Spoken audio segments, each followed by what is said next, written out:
Thank you, everyone, for inviting me. And thank you for arranging this webinar series. I very much enjoyed the last iterations, and I hope that my presentation as well will contribute to the overall success of the webinar.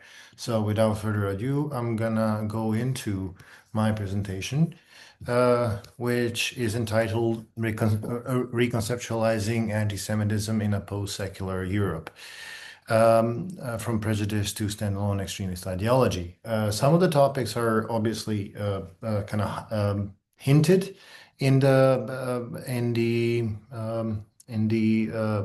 title, but overall, I think there's more to it than just a talk about post post-secularism. So without further ado, since October 7th, Europe and its transatlantic partners have witnessed a sharp and sustained rise in anti-Semitic incidents. The vandalism of synagogues and schools, harassment in public space, violent assaults, online threats, and coordinated intimidation campaigns directed at Jewish communities. Data from the European Union Agency for Fundamental Rights confirm dramatic post-October 7th spikes across multiple member states. The sudden acceleration forced to the surface a question that European security policy had long deferred. Should anti-Semitism be treated as a standalone form of extremism, on conceptual parity with far-right, far-left, or Islamist ideologies, or should it continue to be treated as a cross-cutting narrative that merely travels inside those ideologies without ever constituting one in its own right? Now, this may seem like it, but this is not a semantic question. It shapes in intelligence collection, prosecutorial thresholds, preventing policing, online platform governments, moderation methods, etc., and ultimately the level of protection afforded to Jewish communities as such. Yet, across Europe, the dominant institutional response has been one of recognition and vigilance, but without categorical reclassification. That strategy, while politically cautious, leaves growing structural blind spots. At the level of European Union institutions, the shift since 2021 has been real, but carefully bounded. The EU strategy on combating anti-Semitism and fostering Jewish life, 2021 to 2030, formally names anti-Semitism as a threat to European values, democratic order, and security, while at the same time promoting the IGRA working definition across public authorities. The Radicalization Awareness Network subsequently integrated anti-Semitism more fully into PCV thinking, explicitly acknowledging that anti-Semitic narratives appear across nearly all extremist milieus, from jihadist propaganda to far-right accelerationism. After October 7th, the Commission's first progress report hardened this language further, noting that anti-Semitism now actively circulates across radical right-wing, radical left-wing, and Islamic ecosystems, while increasingly masking itself through anti-Zionist registers within the social mainstream. This is very important for today's conversation. Yet, a conceptual ceiling remains firmly in place. The EU has introduced no new extremism or terrorism category specific to anti-Semitism. Instead, member states are urged to rely on existing hate crime laws, racism, xenophobia networks, and to the extent that it applies, the Digital Services Act enforcement. Anti-Semitism is thus treated as a corrosive, dangerous, and pervasive, but not as a coherent extremist ideology in its own right. This ambiguity reproduces itself almost perfectly at national levels too. In Germany, the Federal Office for the Protection of the Constitution, the BFW, now devotes unprecedented analytical space to anti-Semitism. particularly in connection with the Middle East escalation. Yet it continues to conceptualize anti-Semitism primarily as a Brücke narrative, a bridge narrative connecting otherwise distinct extremist environments rather than as an autonomous ideological formation. Denmark continues to classify threats primarily under Islamist or right-wing extremism, and anti-Semitism operates chiefly as a targeting variable rather than as a primary ideological driver, even in a post-Quran burning legal environment. In fact, the last two security reports do not mention the word anti-Semitism at all. France, for its part, treats anti-Semitism as a major hate crime and public order concern and has mobilized extraordinary protection around Jewish sites. Yet, domestic intelligence typologies still center Islamist, far-right, far-left, and separatist extremism as primary categories. Romania, for its part, is often cited as an exception, but in reality follows the same conceptual logic. While it criminalizes Holocaust denial and the promotion of fascist, racist, xenophobic, and anti-Semitic organizations or symbols up to 5 years in prison, it does not offer a comprehensive statutory definition of anti-Semitism as a standalone ideology. Regulation remains fragmented and offense-based rather than category-based. Against this EU background, Ukraine, in fact, stands out as a rare and instructive exception. In September 2021, Ukraine adopted law number 1779 on prevention and counteraction to anti-Semitism in Ukraine, issued by Verkhovna Rada. Unlike most European states, this law introduces a direct statutory definition of anti-Semitism in primary legislation. Anti-Semitism is defined as a particular perception of Jews expressed as hatred towards Jews, incitement to violence, collective blame, Holocaust denial, anti-Semitic symbols and propaganda, damage to Jewish property and religious sites, and targeting of persons perceived as Jews. Crucially, anti-Semitism is thus not merely referenced, it is formally defined in statute, explicitly prohibited, and violations attract civil, administrative, and criminal liability under Ukrainian law.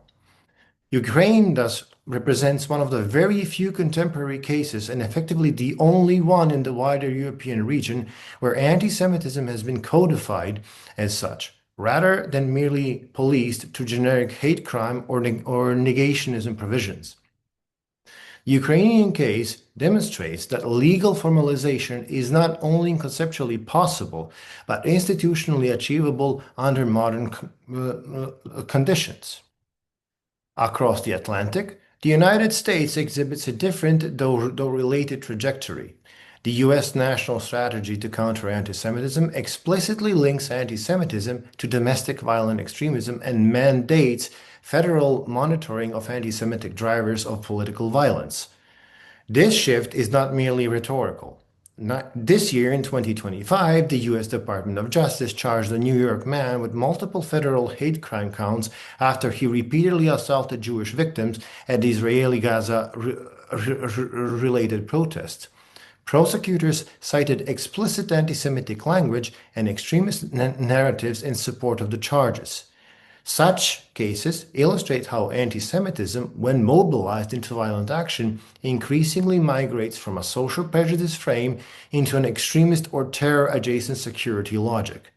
This does not yet amount to full standalone ideological classification, but it does indicate a clear prosecutorial drift in that direction.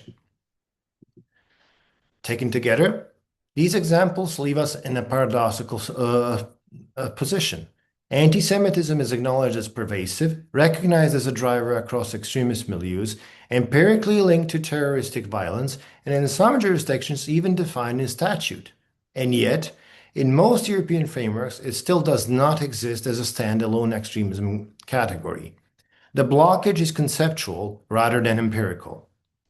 Anti-Semitism continues to be treated primarily as a species of racism or xenophobia, namely as a prejudice, rather than a structured ideological system with its own internal logic, symbolic economy, and, yes, theological depth.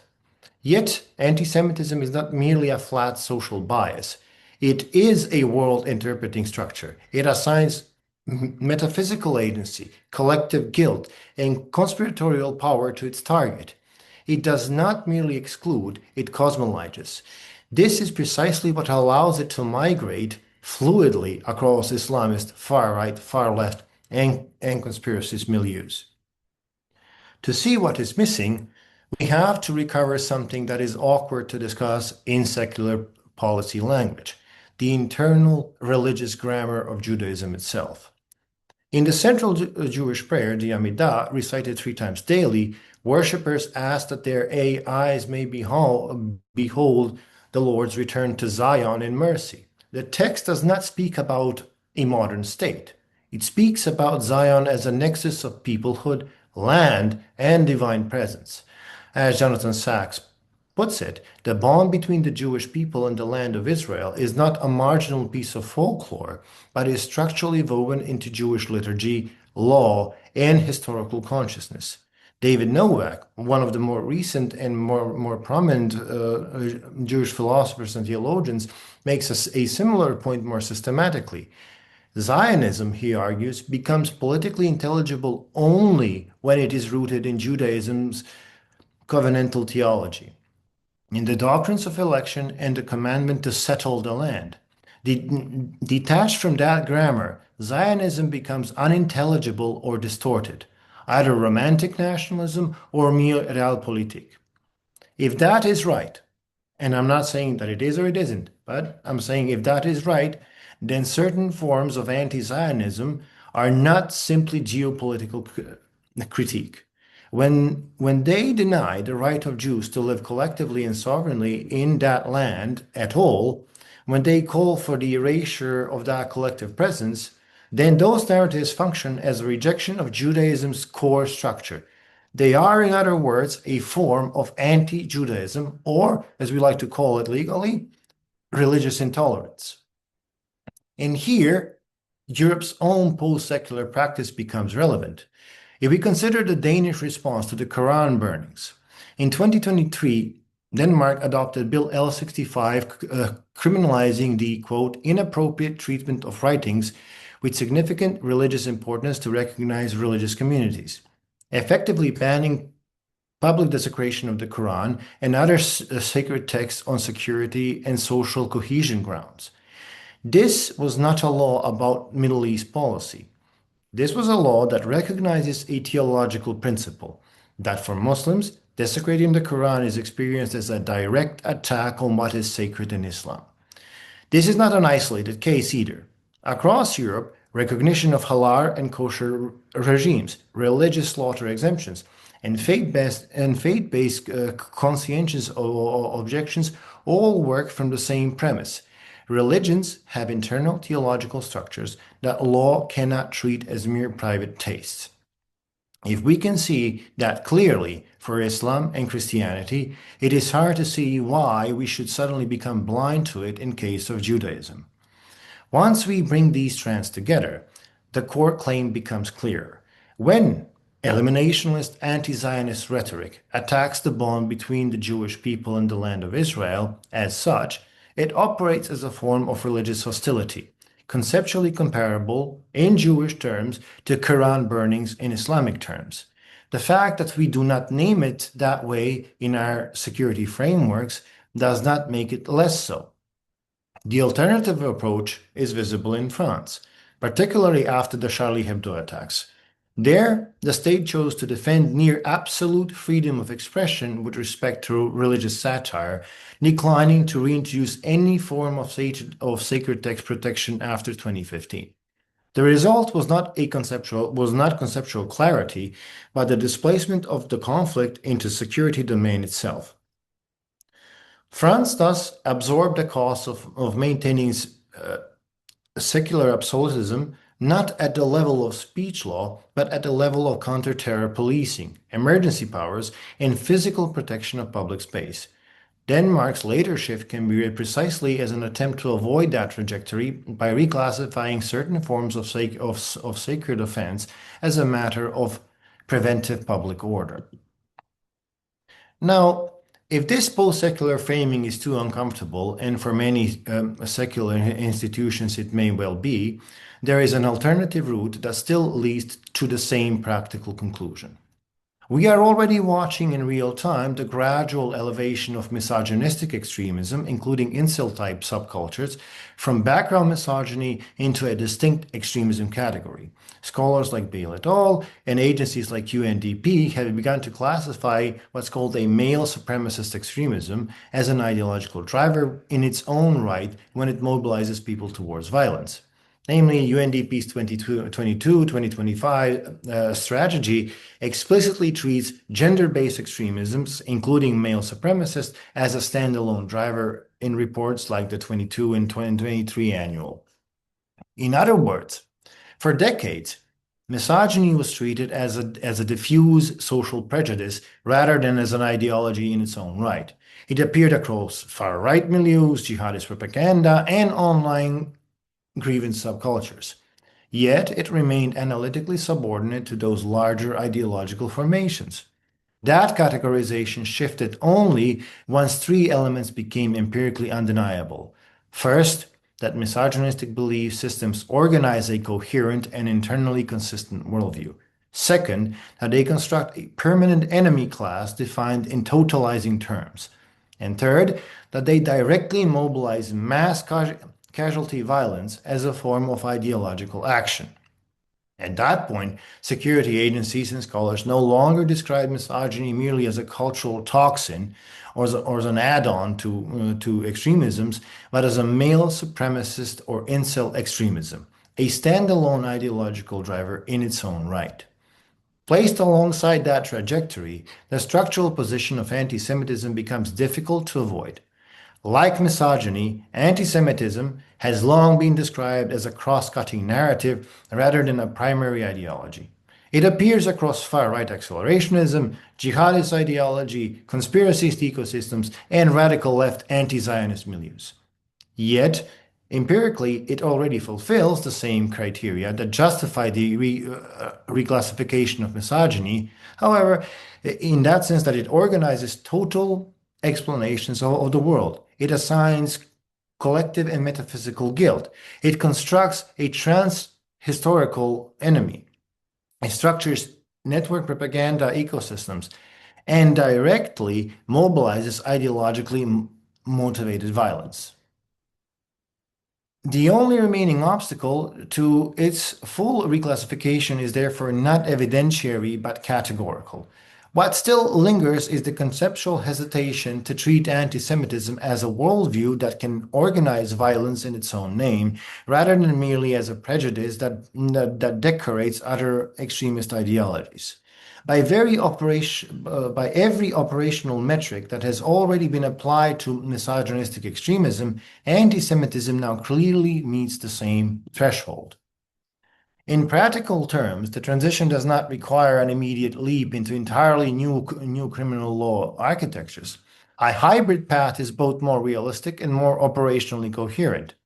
At present, the problem we face is not that anti-Semitism lacks empirical visibility, but that it increasingly enters public space through a recognized cover language, that is, the eliminationist anti-Zionism. For that reason, the most effective short-term operational pathway is not to wait for a fully crystallized statutory definition of anti-Semitism, but rather to act on the anti-Judaic content of anti-Zionism itself through existing hate crime, anti-discrimination, and religious intolerance frameworks. In parallel, and over time, this can be complemented by the gradual crystallization of a discrete anti-Semitic extremism category, analogous to how misogynistic or incel-type extremism is now emerging out of background prejudice into a recognized ideological driver. Crucially, even after such a transition, the religious intolerance classification should remain active as a baseline until something demonstrably better replaces it. Conceptual consistency and common sense demand that eliminationist anti-Zionism continue to be recognized as a form of religious hostility towards what is a core structure of Judaism. The hybrid model, in fact, draws a practical red line. Critiquing Israeli policy remains protected speech, and Israelis and Jews do it robustly themselves. But demanding that Jews abandon Zionism, their collective right to self-determination in their ancestral land, as a moral prerequisite for acceptability, that is the eliminationist threshold, akin to insisting that Muslims renounce the Quran or Mecca to prove their secular credentials. Advocating Israel's replacement with a single Palestinian state, however inclusive, crosses it also, as it uniquely forfeits Jewish sovereignty while affirming it all for others.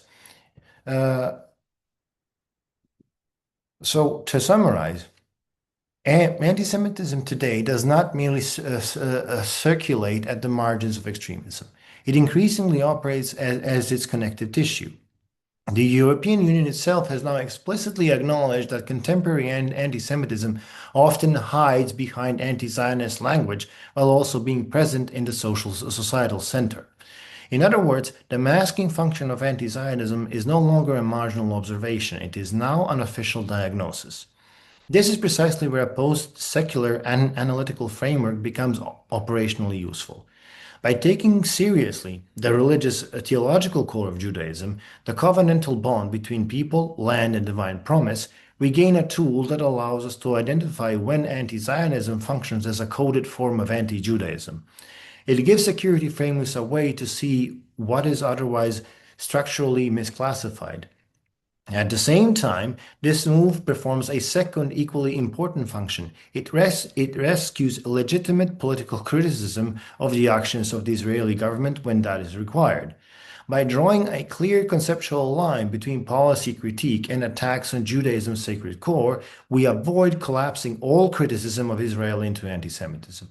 The result is not censorship, but conceptual clarity, one that protects democratic debate while sharpening our capacity to detect eliminationist hostility. The problem we face after October 7th is therefore not a lack of legal tools, of intelligence capacity, or institutional machinery. It is a problem of category formation. As long as anti-Semitism is treated as a floating narrative fragment rather than as a coherent ideological formation, that is a form of anti-Judaism, a structural mismatch will persist between threat reality and institutional response. The precedent to which misogynistic and incel-type ideologies were elevated from background prejudice to standalone extremism shows that such a reclassification is neither unprecedented nor conceptually radical.